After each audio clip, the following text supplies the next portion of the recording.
What's up, everybody? I'm Kez. I noticed there was a lot of videos on YouTube about trying to get out of ELO hell and things like that, and I decided to give my hand at one. I'm actually gonna try and make a series to help people out, and I've actually watched some of them back when I first started playing the game, and a lot of them would just say something generic like, make sure you're warding, and make sure whenever you back you always buy a ward, or something, just stuff like that. And while that's helpful and that's good knowledge and it's always good practice to buy a ward, it never really helped with where you should put the ward or when you should ward, because those are actually very important things. So I'm going to go through all the different positions you can play during the game and where you should be warding. And I'm going to start off with blue team top lane. And if you're playing really aggressive, you usually want to have two wards.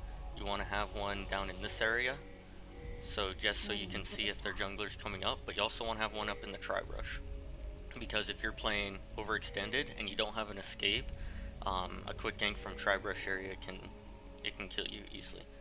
So make sure you have one down in here, and make sure you have one tri-brush, and that's if you're pushing really hard, playing something really aggressive, something like Riven, going for kills all the time. So that's just so you don't get ganked. And so if you're blue team but you're playing behind, you mainly want to ward if their team has just like a normal, holy crap, the ping. If their team just has like a normal jungler, like either a semi-carry jungler or someone that's not super tanky, then you can just place the ward in here, like right there, and you should be fine. But if they have something like a Zac, something with the revive passive, something really tanky that can straight up dive you, it's really wise to put the ward right down here so that you can actually have vision of them coming behind for a tower dive, and you'll notice them coming up. Now the only bad thing about this, having the ward here, is they can sneak through tri-brush and they can get up in, well, they can get in there if they play it right, going right along there, or they can sneak into lane and they can lane gank you. So if they're playing tanky jungler or something like Zac that can dive you, you can get right there, and so that they can't sneak in through here. Now if you're purple team top lane and you're behind, the best ward spot would probably be tri-brush, just because this is the closest gank path to someone that's farming down by their turret. Now,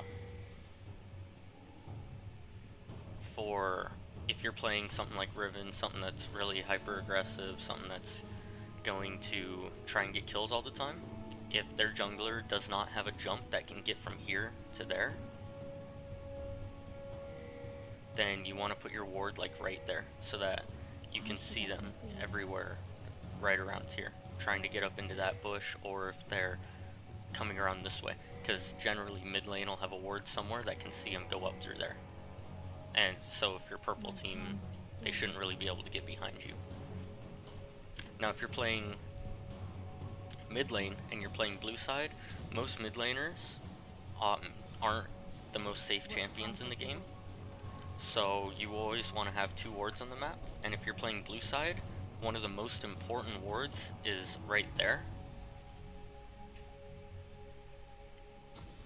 I don't know why my internet's acting up like that, sorry about that. That right there is one of the most important wards you can have, because everything the other team can do to your top lane can happen right there. If your mid laner like pushes the wave really hard and starts running top for a gank, this ward will see him. If jungler is farming wraiths and he's coming to gank you, you can see him coming right through there. Also, that's a really good way for your jungler to see where they are in their jungle route, because once you get to understand jungle routes a little bit more, then you'll be able to see where they're going to go next. Now, second ward for mid lane blue side, I would put right here. And the reason for that, a lot of people put them right there, but this will see everything. This will see them coming through here. This will see them coming through river. This that ward is fine, unless they have some way to get from there to there. If not, then obviously you can change it up and throw a ward in there just for vision, if they can dodge this with a jump somehow. Now for purple team, mid lane, like generally you want to just mirror this by putting a ward there and then putting a ward there, because your mid laner, someone like Orianna, can roam bot, or pretty much every mid laner can roam bot, and this will see them if they decide to go through bot lane tri-brush. And if not, generally, like if they want to go straight down river, generally a support will have it warded around drag. And then for the ward there, same thing, if they want to roam top, that'll catch everything unless they go the back way. But if they go the back way, then they're gonna have to try and sneak in through lane, and it's gonna waste time. So those are generally your best ward spots. Now for bot lane, it's kind of dependent on the lane and who the enemy jungler is a lot, but generally blue side always wants to have tri-brush warded and then dragon warded. And then if like you have a poke support or something that needs wards in lane, you can put them in there. But right there on drag is really good, unless they have a Zac or a Vi or Jarvan that can combo into this bush. And then instead of warding drag, you're gonna have to ward there and just be on the lookout, because normally you won't have enough wards to go here, and up at drag and in lane and everything. So that's generally how you want to do that.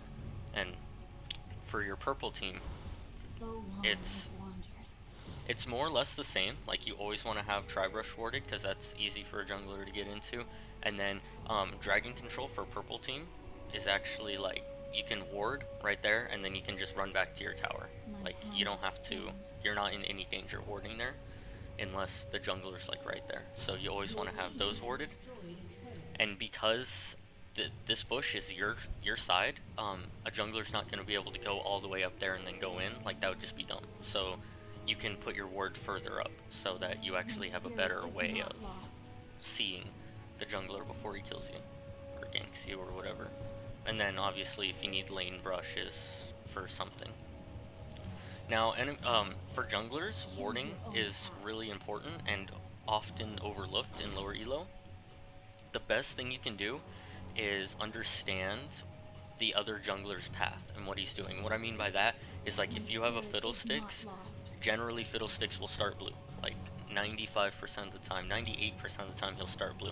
So if you can do, like, go back, and if you have a ward, put a ward right there around like 6:15 or so, because generally a blue buff for Fiddlesticks who starts blue will come up around 7:15. So your ward lasts 3 minutes. That means you can put it there a minute before, and you'll be completely safe, because he's not going to be trying to get his blue buff at the time. And then you can smite steal it over the wall, or you can contest it with your team, or you can just get the timer on it for the next one. How should I proceed? And this is for blue side jungler. And if they get a blue buff, normally something like Fiddlesticks can easily do a smiteless. So 7:15, and then he saves his smite, and his red buff will come up around 7:50, maybe slightly after, depending on if he decides to do like wolves or wraiths, or if he ganks a lane before. But generally, if he goes smiteless blue into red, it'll come up around 7:50, so around 6:50. Now, if you want to put contention over the blue buff, you can't really do this, because around 6:50 you'll be wanting to get in position for this. But if you're not contesting blue around 6:50, you can throw a ward in there, and you can see it. Also, a deep ward right there is really helpful for your top laner, so he won't get caught. Now, some junglers, you can't really tell where they start, so it's actually pretty easy to tell like where they gank, because if say a Nocturne, and a Nocturne on blue side will generally start red buff, and then he'll have blue buff, and then he'll gank top at level 3.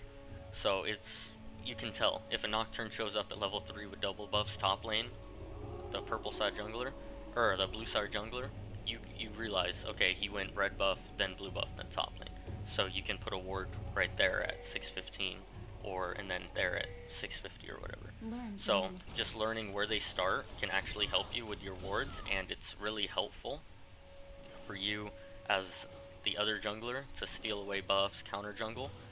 And also, if you know they say smiteless blue and then red buff with their smite and then whatever, and you see them take blue buff at 715, that's coming up at 750, he might go bot lane to try and gank with a new blue buff or something, and you can actually sneak in, take his red, and get back out. My hands are So, steady. ward timing is kind of important for things like top lane, because usually, say your build has one ward, your starting build has one ward, you can't really waste that ward. Like, that ward is super important. So if you see the jungler bot lane, you don't have to ward yet, because the time it takes to get to bot lane to top lane is enough time that you don't actually have to ward yet. So once the fiddlesticks disappears, you can count to 15 or whatever, and then you can go place your ward. And that might seem small, but that could actually be the difference between, if you see him bot lane, then you instantly ward right here, and then your ward dies 3 minutes later right as he's getting top. Now, it doesn't take 3 minutes to get top there, but with clearing and ganking other lanes and whatever, he might. So it's just good to know that you don't have to ward right away. A lot of people throw their wards down right away, and then by the time they don't get to go back before their ward expires, and then ward expires and you're done. Like, you get ganked, you're done, you're dead, and then that's the end of it. So ward timing is very important for mostly top lane. Mid lane's a little bit different, because like it's between everything, so everything can gank you at all times. So you can't really, you want to get your wards out there and just keep getting your wards out and keep warding. Like, even if you see the jungler bot, because he can be mid very fast. Now, Learn from your mistakes. like, it'll take more than just good warding habits to get out of ELO hell or wherever you're stuck at, but this is definitely one of the best way to learn good warding habits. Like, the videos that just tell you, oh, buy a ward, yeah, that's a good habit and you should do that, but knowing where to ward is very important. I'm going to be making more videos in this series, or like make a little series about how to get out of ELO hell, or how to get out of bronze, silver, even lower gold and stuff. And next video, I'm gonna teach people how to control lanes. Not necessarily how your lane will play out every time, but things about when to go back, when to shove, when you know you're safe, things like that. So it's a good way to start learning. Please like, subscribe, whatever else, and thanks for watching.